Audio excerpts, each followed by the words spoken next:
আজ পশ্চিমবঙ্গ দিবস। সকলকে জানাই পশ্চিমবঙ্গ উদযাপন কমিটির পক্ষ থেকে পশ্চিমবঙ্গ দিবসের শুভেচ্ছা। বন্ধুগণ, 1947 সালের এই দিনে বঙ্গীয় আইনসভার ভোটে ঠিক হয়েছিল বাংলা থাকবে ভারতের সঙ্গে, থাকবে তার ভাষা, সংস্কৃতি আর পরিচয় নিয়ে। ডক্টর শ্যামাপ্রসাদ মুখোপাধ্যায় ও ডক্টর বিধানচন্দ্র রায়ের নেতৃত্বে সেই লড়াইয়ের ফসল আজকের এই পশ্চিমবঙ্গ। তাই 20শে জুন আমাদের আত্মরক্ষার দিন, আত্মপ্রকাশের দিন।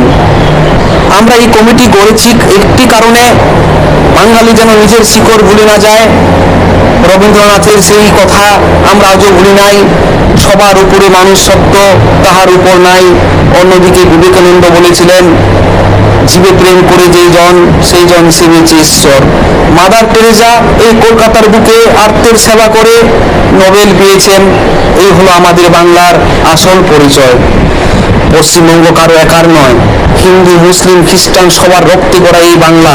আসুন সম্প্রীতি আর উন্নয়ন দিয়ে এই মাটির ঋণ শোধ করি। পশ্চিমবঙ্গ আমাদের গর্ব, পশ্চিমবঙ্গ আমাদের অহংকার। সকলকে ধন্যবাদ। জয় পশ্চিমবঙ্গ, বন্দে মাতরম। এটা গৌরবের সঙ্গে যে পশ্চিমবঙ্গ কিন্তু নতুন করে আবার স্বাধীন হয়েছে।